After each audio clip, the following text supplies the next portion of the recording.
All right, Nate and Nicole, we're meeting today to talk about your lesson. Thanks for taking time.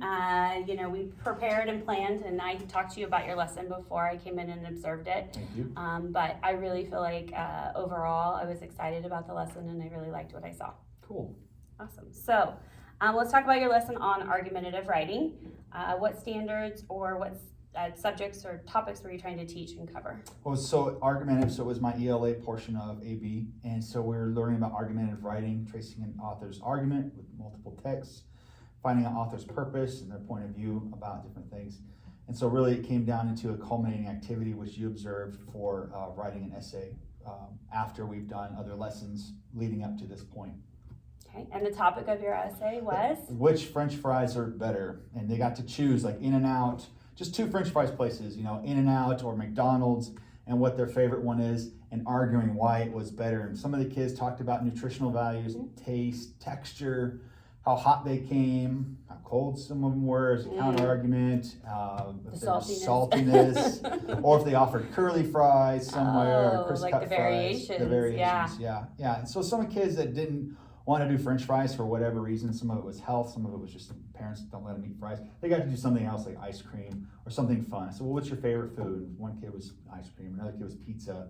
So it was just comparing one of their favorite things with something that they don't like, and really trying to analyze that and argue it out. So you did differentiate for the kids who weren't really into the French fry thing, just so they'd still get the same experience, but based on something that they liked. And I even had a kid who was like, he actually pulled me aside, and they're pretty, they're not in poverty level, but they just couldn't go out and buy something for this. Mm-hmm. So I said, what do you have in the cupboard that you eat? And they said, ramen. I go, what's your favorite? And he says, spicy shrimp. And I was like, what other flavors do you have there? They go, beef. I go, talk about that. And so we just rolled it with that. So it was really just about finding something they really enjoyed, because I wanted buy-in from the students. Yeah, I think you really had buy-in from what I saw.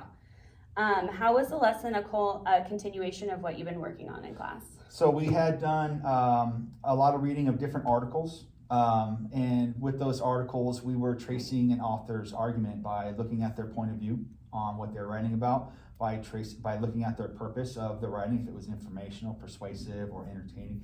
So we did that for a long time with various texts, and they got to practice with short constructed responses to the text, different things that we're talking about. What's the author's claim? What was their purpose here? What was their point of view? So we really got to do that get that information down and meet those standards, those supporting standards for the argumentative writing, so they could then, what was the word you used with me? Synthesize that in their writing and demonstrate to me that they have understanding of those standards. That's really good. I think it's good for them to see how other people get their argument across, the vocabulary that they use and the techniques that they have. Right. So when you did that for a really long time, you were exposing them to all kinds of different ways, and then they got to do their own, which was really great. Right.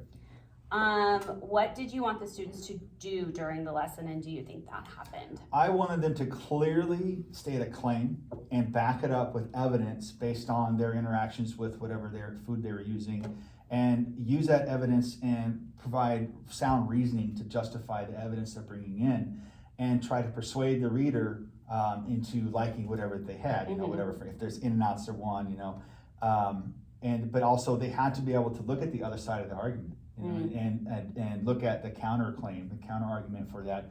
So that's effective because it's an important piece of argumentative writing. You have to see both sides. Right. And the kids had fun with that throughout the lesson because we were learning to argue a bunch of things. We even went back and talked about social media. So they really had to go back and forth between both sides, and cell phone use back and forth both sides. So it was a little bit more difficult maybe with the French fry thing.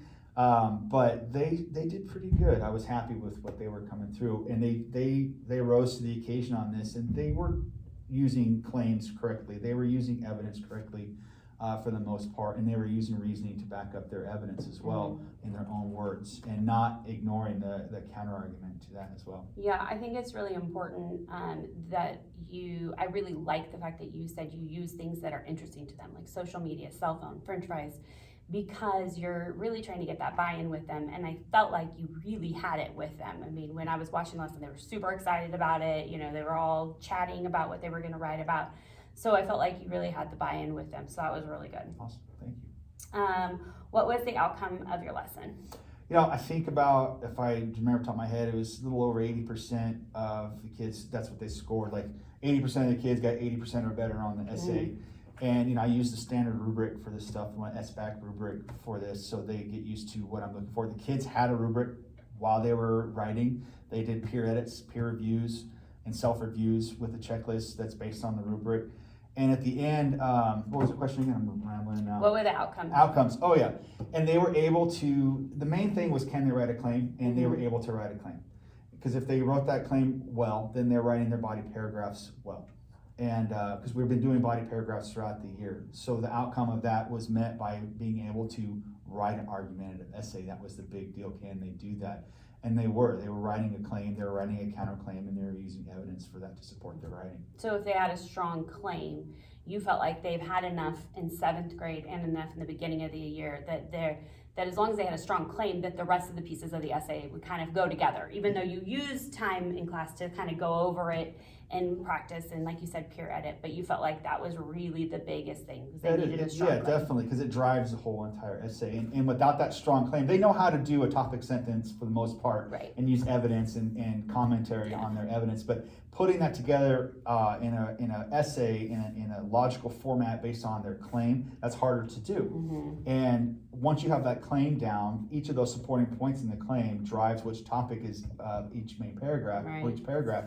So if they can't get that down, their essay's gonna be all over the place. Right, they have to keep on going back to that claim for each paragraph to make sure that they're still staying with what they said originally. Right, so we really focused on that, and then we focused on topic sentences based on the claim. And then from the topic sentences, their paragraphs wrote themselves, and I had students going that were struggling at first, and once I broke it down that way, maybe I told them 6 times different ways. That's okay. All of a sudden, they were writing fast. Even my slow writers were writing fast because, there's a method to this. And once they got that method down, it seemed easier. It seemed easy for them, I could totally see that. Yeah. I noticed that you taught some of the lesson at your dock camera, but then you would move around the classroom as you explained further. Why do you do that? They get bored. I'm standing in one place. And I get bored if I'm standing in one place. And if I'm bored, they're bored, right? And you have to teach it twice. And I have to teach it twice, right? And sometimes 100 times because they're not paying attention. But walking around the classroom, if kids aren't paying attention, and I don't want to call them out and embarrass them, just by proximity, I can tap them on the shoulder, just standing there, and they refocus, like, oh shoot, he's standing by me. Right. Or, if I have to, hey, come back to me. Or sometimes I'll walk around the classroom because I'm trying to nonchalantly make my way to a student who I see is really struggling. And I'll just stand next to them for a minute. I won't even talk to them, and I'll address the class as I keep going. And I think that gives them a little bit of comfort, like, oh, he knows I'm struggling. Right. And then I'll come back to them later. And it just helps to keep the kids moving around, keep their heads and bodies moving, because if they're sitting here frozen looking at me, 90% of them are going to zone out. Right. I did when I was that age. Yeah. It's easy, especially with a 2-hour block. Oh, yeah. Do you feel like when you do move around that they do adjust their body to follow you? For the most part. Right. There's a lot of times where it's, hey, eyes on me, and that's just this age. I did notice you use that eyes on me, which is good. I'll stop and wait. Oh, not all eyes on me.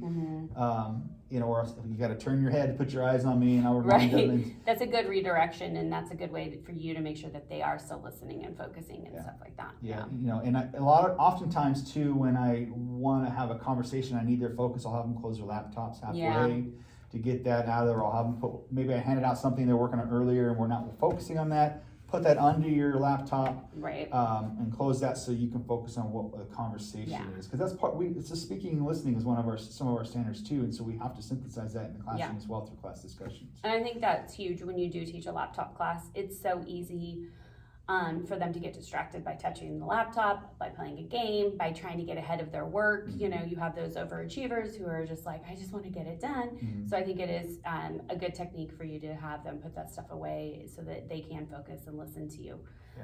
Since you're probably going to say something important that they need to know. That they need to know. Exactly. I noticed that you did a checking for understanding activity before you allowed them to go and work. Of their claim. How do you think that went? Well, like I was saying before, if they cannot write a claim, they cannot write this essay. They think they can, but it won't make sense and it won't meet the standard. And I don't want them to go writing and then have to go back and redo their claim, and then now they redo their claim and that doesn't match the rest of the Or writing. be surprised when they get their grade that Yeah. says like, oh, this was all written wrong, and they think that they did a good job. So Right. you stopped them ahead of time, and then you had them do the checking for understanding. Right. When you had the kids, so I noticed that you picked certain kids to kind of read their claim aloud. Why did you think that was important? So that's really important, especially to help model for some of the kids, because I model and then I'll bring in some other models, but it's easier when you hear from a peer, I think. And so I'll pick on my stronger kids, my stronger writers. They might not be a gate kid, but maybe in my class they're a stronger writer. Okay, I'll pick on those kids who I know have got it down, and I've put eyes on their work, and they'll share out. And it seems random because I use not popsicle sticks, but playing cards. It's like popsicle sticks, so it'll seem random that I'm pick, but it's not. I'll shuffle those things around, so I pick those kids. But it gives other kids. I'll see they'll listen to. I have one kid in here. When he speaks, everybody's like, oh yeah, yeah. And he's a very high achieving kid, and he's very well respected because he's very grounded. And so when he says something, everybody's listening. Everybody pays attention, yeah. And I don't know about you, when I was a kid, when the smart kid said something, I listened, and I didn't listen to the teacher. So I want to pull that in, and it also empowers my higher achievers to help teach what they know, and it makes them feel validated in their efforts, because that's really hard to hit those high achieving kids and push them. So some of that. Yeah, we spend so much time trying to focus on the low kids that, sometimes the high achieving kids get left behind. So I do like how you're engaging the high achieving kids. You're giving them feedback that they're doing a good job. I also think it's really important, like you said, for the other kids to listen and to hear certain words that then they can go and fix their claim with, or go and add things to their claim. And I think that's important, because you learn by seeing or by hearing others, you know, and so who better to learn from your peers? I mean, like you said, sometimes they'll tune out the teacher, but they won't tune out the kid. And because they're higher achieving kids, I ask them to explain why their claim is written the way it is. Why did you write it that way? And sometimes they're very good at vocalizing that. Sometimes they're not. That's okay, and I'll help them. But like you said, the words, it's being said differently from a peer, so it just comes across a little bit better sometimes for some kids. So whatever I can do to get everybody in. Absolutely. I think that was huge. You also had directions visually posted on the screen as well as on Google Classroom, which they had pulled up on their computers. Why do you have directions posted in multiple places? Well, sometimes they can't see that far where they're sitting. They can't see the screen, so it's there in front of them. Also, I like to build my class. If they're not there that day, they can still look and see everything. So I keep everything accessible 24/7. Which is huge right now with the COVID numbers. I mean, it's slowed down, but for a while there, we had quite a few kids out on a daily basis. It was insane. For my own sanity, to make sure everything's out there. And then we have different learners too. So I'm saying the directions, they're reading the directions. And sometimes I have those kids, they need a piece of paper so they can do that stuff. So you have different types of learners, and so I'm trying to make it accessible to everybody, especially when 30% of my class have IEPs. Yeah. So you have a large portion of class. So they need to read it several times, not see it once and go. They need to be always right in front of them. Yeah, I did notice you passed out papers to the kids too. So you did give them multiple ways to access the learning, and I think that's important, because like you said, some kids like the laptop, some kids like the paper, some kids do better by just listening to you as you explained it on the screen. So yeah, I think that was huge that you did that for everybody. You gotta reach everyone. Yeah, you really do. It's tough. Yeah.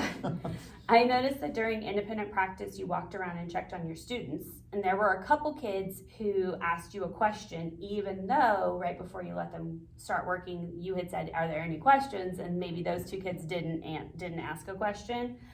Does this happen a lot? And if so, is it good that you move around? You're talking about the blue shirt, green shirt kid? So I walk around, obviously, to keep people engaged, but also when they're doing independent work, it's kind of an informal way to assess their work, where they're at. And I can do maybe a reteach moment on the spot, on demand, right there. Especially, it's independent work, and that's what I should be doing, is monitoring how they're doing. And if I need someone, I'll pull them aside, or maybe I'll pull a small group. If I notice, like, oh, you and you are struggling, why don't you guys come with me? But if a kid asks me, like those two that you were alluding to, what to repeat, I'm going to repeat it. Yeah. But it depends on the kid. Those two kids, they weren't focusing on what the directions were, and so I repeated it to them, and then I pointed at the screen, and I pointed at their screen, and I said, basically, I was letting them know, you need to pay attention. Right. Here's the directions. here's what they mean. So I'll always answer their questions, but I do want to reiterate to the kids, like, were you not focusing or do you just not understand? Because there's a big difference. There's a huge difference. And so I want to make sure that I capture if it's a misunderstanding or just a lack of focus at the moment. So I always try to treat like they don't understand. And when I hear their response, I'm like, okay, there's the screen. You need to read the directions. And I think that's good because, you know, I had a student the other day tell me, you're one of my favorite teachers because you don't make me feel stupid when I ask questions. And I think that's one of the things in your classroom that I noticed when those kids ask questions about what you had just talked about, you didn't make them feel stupid. You answered it again, and you showed them where they could find the information on their screen or on the dot camera screen. And I think that that's important for your students, especially since we're coming out of distance learning. Yeah. They haven't been in class for a long time. They're afraid to ask questions. We know they're immature. Like, there's a lot of hurdles, so Yeah. I think that's important. I want kids to know that when they're in my classroom that it's okay to fail and give the wrong response to things, especially if we're doing class discussions, because if they're not trying, then they're not failing. If you're trying hard, you're going to have failures, and I try to teach that the only answer that's wrong in my class in a class discussion is the one you didn't try. Everything else is a learning opportunity, and I try to just drive that home. So when a kid asks me a question or they give me a response and it's missing the mark, I thank them for that. Thank you for your contribution, because and I also say 5 or 6 other kids had the same wrong answer. Now we all know that that's the wrong answer, so let's figure out the right answer. And so I try to give it as a teaching moment right then and there as we're doing stuff, and then let them know that, hey, no one's perfect, myself included. They see me messing up all the time, especially as a newer teacher. There are times I'm like, I don't know the answer, hold on real quick, and I'll look at my answer key and stuff, and they'll laugh with me or at me. It's fine, they can laugh at me. But I like to make sure that they know that it's okay to fail, because everybody's going to fail. And don't you feel like that kind of gives them that human connection to you as a teacher as well? Like, you're human also. You don't know everything, you know. Yeah, I tell them I don't know everything. I know more than you, but I don't know everything. Right. Yeah. No. Yeah, and so there is that connection. Just to let them know, hey, we're all people and here trying to make it every day. Yeah. And that's important for these kids. It's important for me to connect with them in that way as a teacher. And if I'm not comfortable with these kids, how am I supposed to teach them effectively? Yeah. So I like to humanize myself with them. You know, they're not calling me Nate or anything. Right. I like to bring myself down and speak at their level instead of down to them. Right. And I think that shows in your interactions with them a lot. And I think they appreciate that. That kind of goes along with my next one, which is your students don't seem afraid to ask you questions, which is a huge compliment considering they are middle school kids who are afraid of embarrassing themselves amongst their peers. And you talked a little bit about it, but what else have you done? Because now you have them in 8th grade, so you've had them for a year and a half. What else have you done over the year and a half that kind of built this safe space for them to ask questions? Well, you know, I talked about, you know, there's no wrong answer, just the one not tried. And there's another acronym that I bring in my classroom, and it's called FAIL. FAIL, F-A-I-L, first or fifth attempt in learning. And so in the beginning of the semesters, I talk about grit and hard work, and I use this acronym FAIL out there and say, it could be your first fail, it could be your 15th, it could be your 50th, that's okay, it's an attempt in learning. The only time when you're really going to lose is if you quit. And so we got to keep pushing and keep trying. So I try to create that environment of try and fail, and then you get it. Because if you're not doing that, you're not pushing yourself, and you're not growing, you're not learning. And so we talk about growth mindset with that too, versus fixed mindset. And we've done lessons on that. So what's great about being an AB teacher, I can do those kind of lessons about hard work, great growth mindset, and layer in ELA standards at the same time. So I can really focus on that. Because I'm here to teach English and history, but I hope at the end of the day, I also send out a good human being to high school. Right. Yeah. And don't you feel like, because you also have them, since we loop here and you have the kids for a longer period of time, you kind of can see where the holes are or where they need some more assistance. And so, like, I know at the beginning of second semester, you guys did like a whole week of grit, growth mindset, hard work, and just kind of refocus them, because I don't know if you thought at the end of the semester, like maybe they needed a little refocus, maybe they needed a reminder. I always think, you know, I'm taking the long way to my credential. This is my 5th year of teaching for the video people. Which is why you're so good at it. But they're probably, why is it 5th year? Look at my file. Anyways, but it really, I have found that at the beginning of each semester, or even at the beginning of each large unit, we need to refocus on that Mm-hmm. because I'm not their only class, and they're working hard Very for true. all these classes. And so because I see them, I'm a unique teacher here on campus. I see them for 2 hours a day, 5 days a week, no matter the schedule. Yeah. I can take a break from curriculum in a sense where I can refocus their efforts and try to give them just something, a little push back into the swing of things, because they could be under intense pressure from math or science at that moment, especially at the beginning of the semester, because I know those folks jump right in. Right. And we're different here in AB, and because we loop, so I'm capitalizing on that and trying to give the kids a space to dump, explore, recover, and move forward. And it's not easy. And fortunately, I have a great team here, yourself included. You were on my team for a long time. And then I have our PLC lead, who's really just been very great at those types of, she calls it touchy-feely stuff, but it's not. It's important. It's mental health and whole student. And if I can't get these kids to somewhat relax at school, they're not going to absorb and learn. And that is all their subjects. It's not just my class. Right. Yeah. Right. No, I think the efforts you're making are really good. You had some students sitting at the back table with your RSP aide. Do those students go there because you tell them to go there, or do they self-refer? Do they go back there if they want to? How does that work? At the beginning of the school year, or if it's a transfer semester, whatever, I do strongly encourage them because I can't make them, but I strongly encourage them, and I might word it like, hey, you need to go work over there.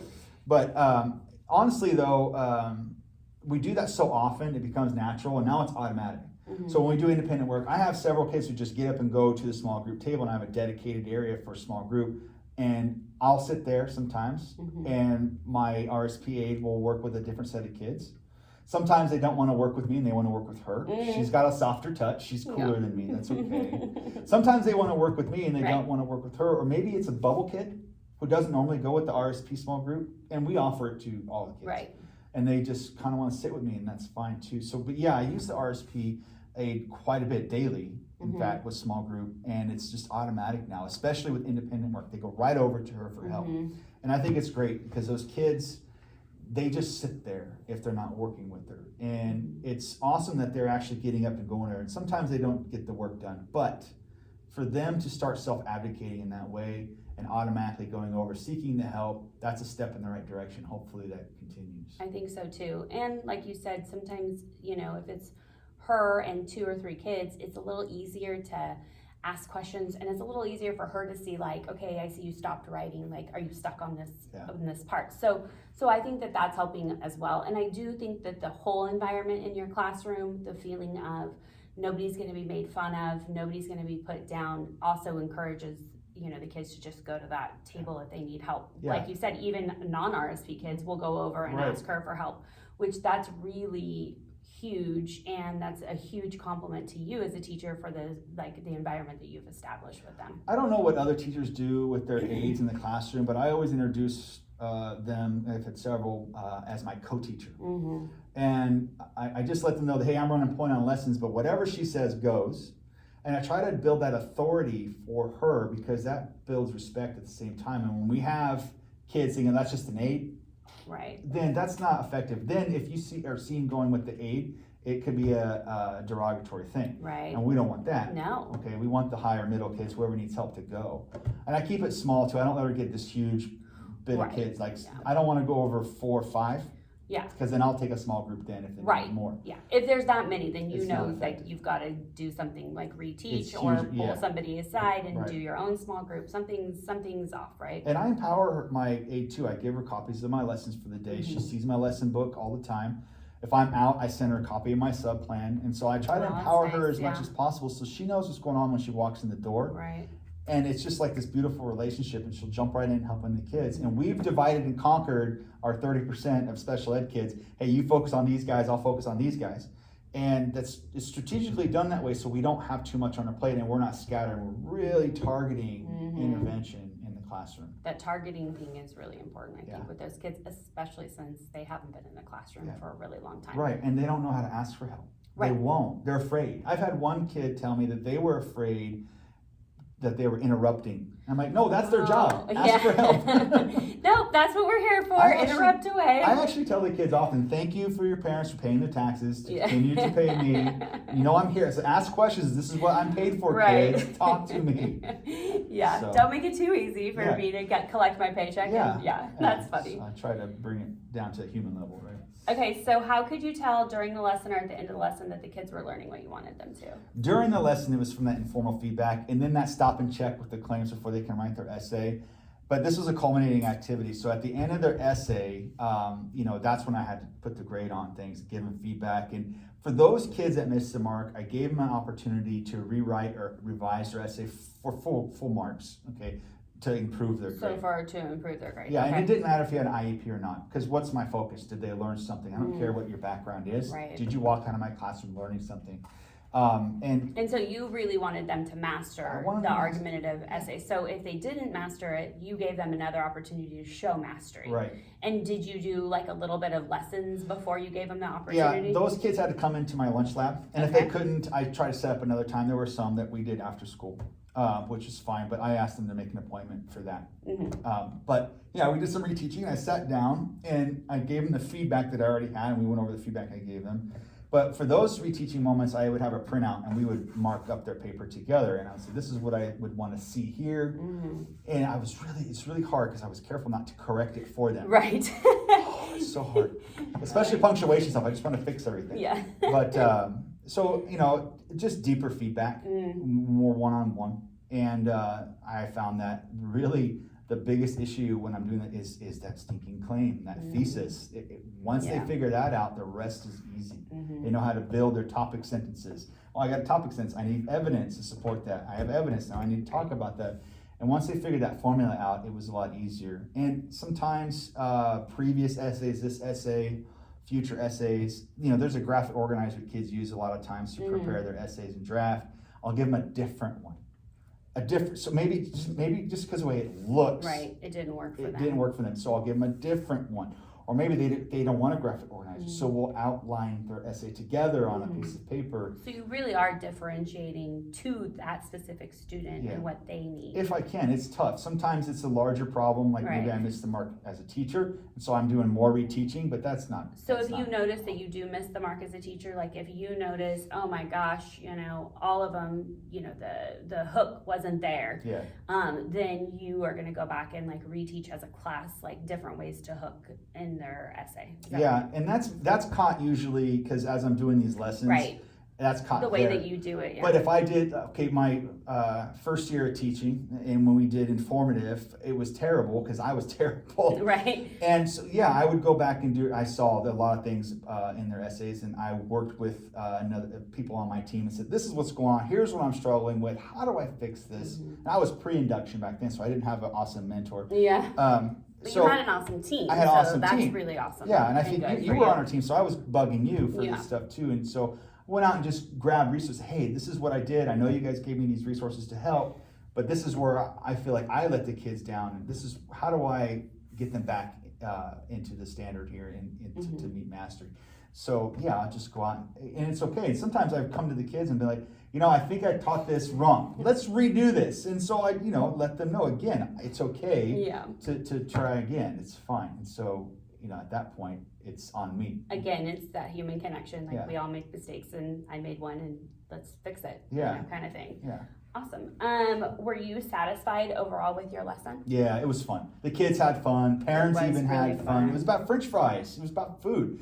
I got so hungry reading their essays. Oh gosh. Well, that's good, right? If they can convey that through their writing, then that's a good blast. skill. You could tell that they had fun just because they were all putting so much effort into it. You could really tell. Even my really low writers that maybe didn't meet the standard, I can still tell that they were having a good time with the assignment. Because I have kids that just can't write at all. They're way behind.